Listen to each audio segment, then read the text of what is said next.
Today I'm going to show you how I make a leather belt. There are lots of different ways out there that you can make belts. This is a pretty classic belt that I make. Sometimes I use cow leather, sometimes I use water buffalo leather. Either way though, belts are the #1 sellers in my business, Wharton Leather. So let's get started with a list of tools that you'll probably find handy when making belts. All right, first up, you're gonna want a cup of coffee. So obviously you're gonna wanna have some belt leather. You can get straps of belt leather from a leather store or online, somewhere like Weaver Leather, Tandy Leather. There's lots of places where you can buy pre-cut leather straps. Something to keep in mind is if you get an 1.25 inch wide strap, you're going to wanna get an 1.25 inch wide piece buckle or whatever hardware you're gonna put on the leather belt.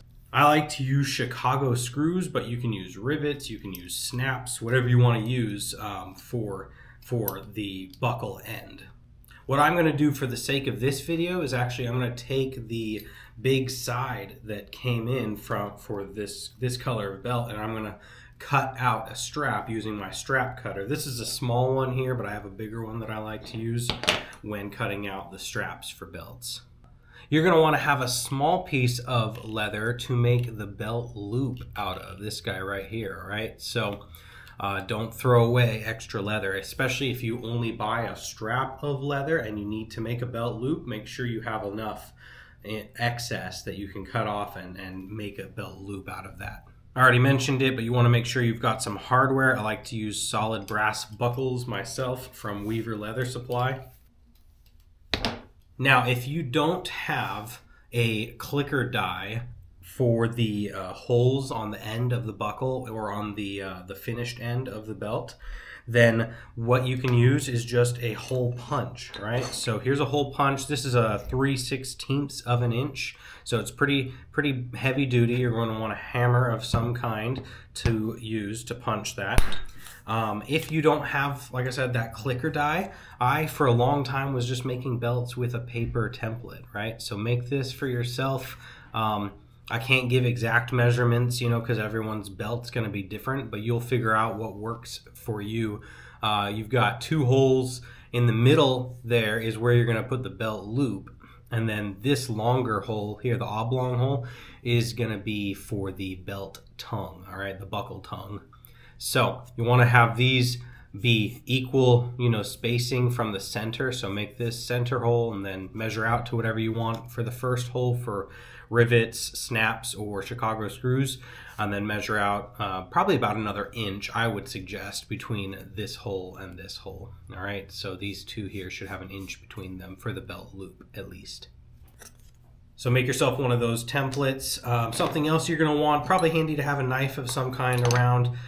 For the edges, we're definitely going to want to bevel the edges. You don't want to have sharp edges on a belt. I've had leather actually cut me because the edges are so sharp on some of the belt straps. So make sure you have an edge beveler. You can do that by hand, and a burnisher of some kind, okay? Last but not least, this kind of goes without saying, but make sure you have a belt strap long enough for the size that you are making, right? So if you're making a belt for someone who's maybe a size 40 pants, you're going to want a belt that's significantly larger than what you need just to cut it down, have enough for the belt loop. All right, let's get started.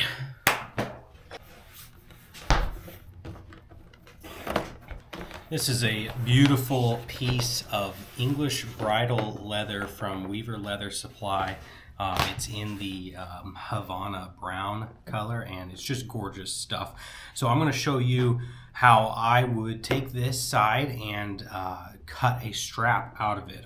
All right, so I've got my side with me here. It's on the table, and it's got a straight edge on it, all right? So take the side of leather that you have. If it's a full side and you're cutting straps out of it, I'm gonna start usually on the spine, so the upper, more solid, firm side of that side, and I'm going to make one straight line, okay? So you use a ruler. You're gonna have to, go in sections, probably make a straight line using your knife of choice, and then you're gonna be ready to actually use a strap cutter and cut a strap out of this side. So I've got my strap cutter here. It's already set to 1.25 inches wide. That's how wide I want these belts.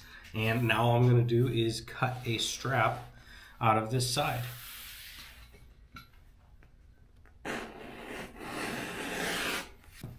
All right. There you have it. I cut out a strap. This is a very long strap because the side that I got from Weaver Leather was a super long side. So that's good because it means I can pretty much make a belt for anyone.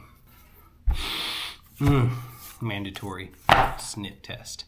So now I've got my belt strap cut out, and I'm going to go over and use my clicker die. If you're someone who makes belts enough, I would recommend getting yourself a set of clicker dies. You don't have to, but they make it a lot easier, right? So that's what I'm going to do right now. I'm going to use my clicker die over here. So I have my strap here, and then I've got my clicker die end, all right? So this is for the buckle end.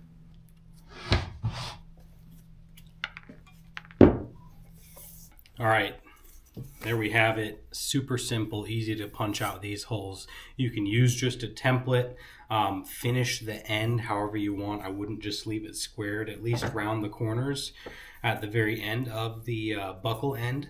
And then this is the excess piece that I cut off, right? So I'm going to show you how we can just use this piece in case you only have one strap and you don't have a ton of extra leather sitting around for this belt kind of leather. Then I will just show you how I use a strap cutter to make the belt loop out of this extra piece.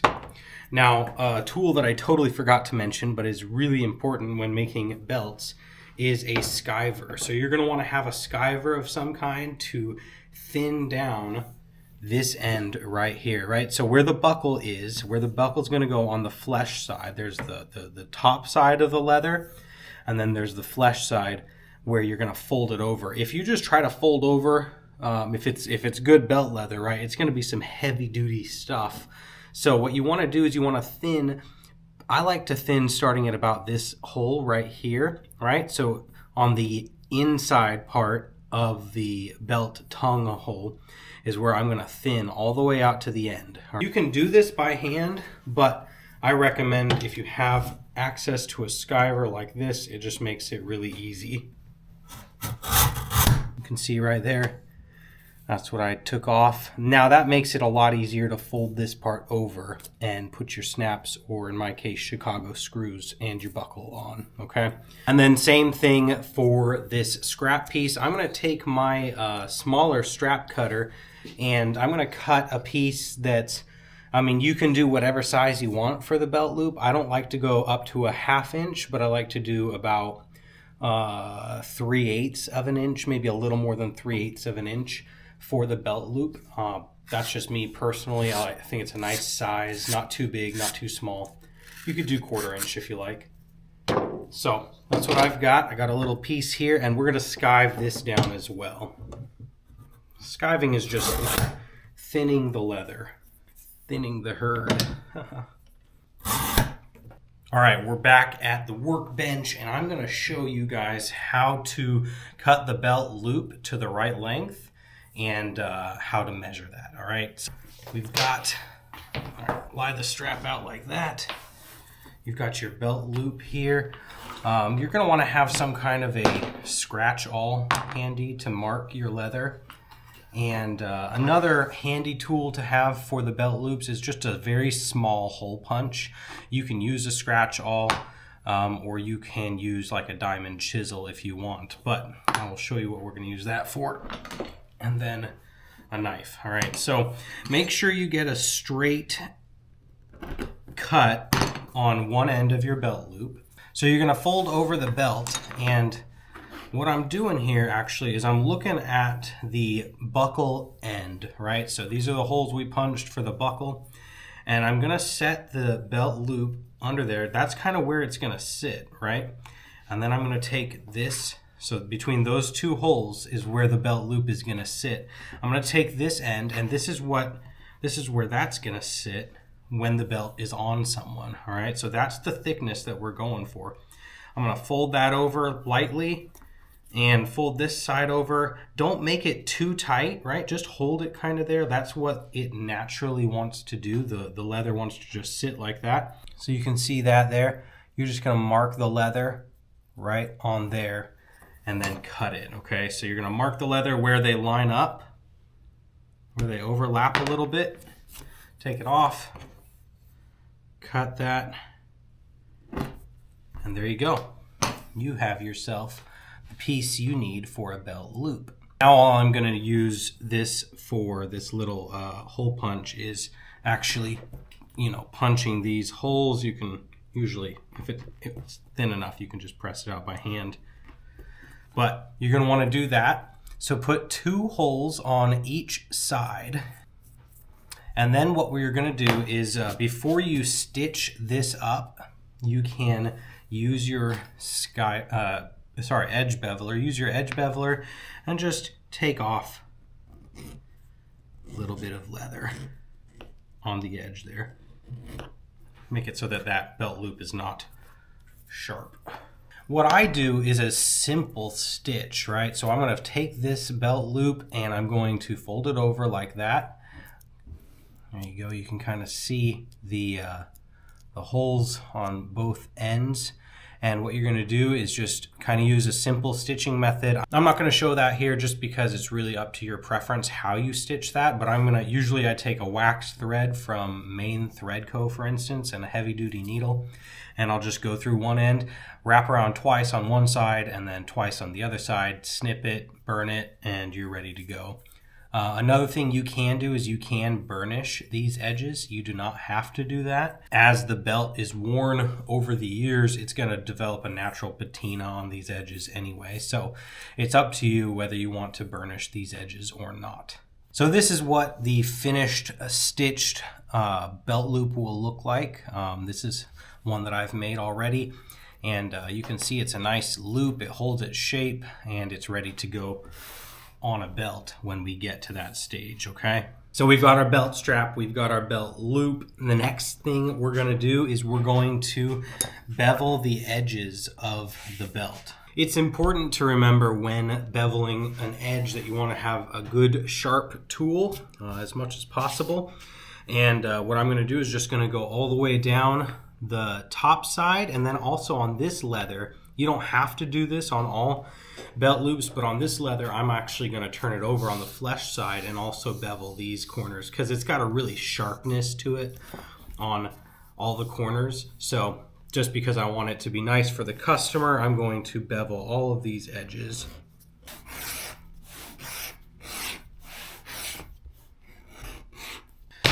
Now you don't have to bevel the whole length of it. I am beveling most of it because I'm probably going to take this belt with me to a market and cut it to length for someone in person. If you have a maker's mark or you want to put initials on the belt or something, now would be the time to do that. I'm going to put my mark, my maker's mark right here. That's where I like to put it so that when the buckle's on there, the belt loop's there, and then just to the side of that, I'm going to have my maker's mark in the front.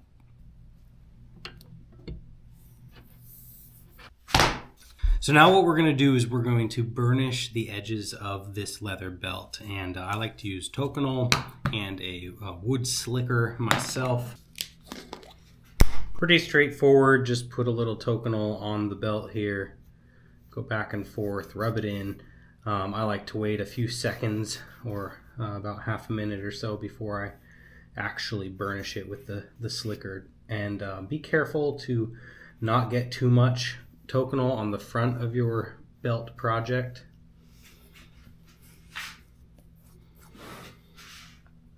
And don't forget to do the buckle end as well.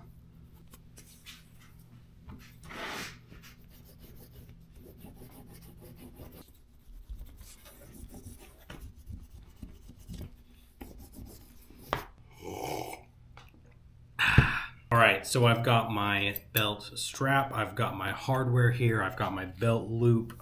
This strap is around a probably 10, 11 ounce, something like that. And so I like to pair this size of a belt strap with 1/4 inch solid brass Chicago screws. So got it all burnished. The edges look beautiful here. So what we're gonna do now is put the buckle on, and then pretty much you're done, other than cutting the belt to the length that you want. Make sure you have the stitched part of the belt loop on the inside.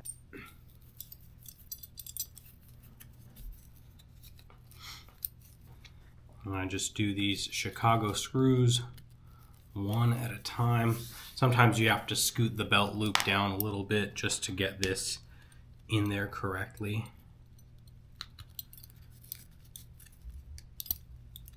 I use just a flathead screwdriver to screw these Chicago screws in here, and then slide the belt loop where it needs to go. Put the other Chicago screw in. We have here on our hands a beautiful finished belt made of full grain.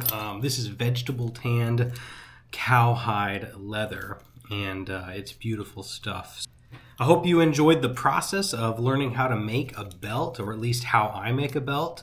You can add endless variations to it if you want to switch something up.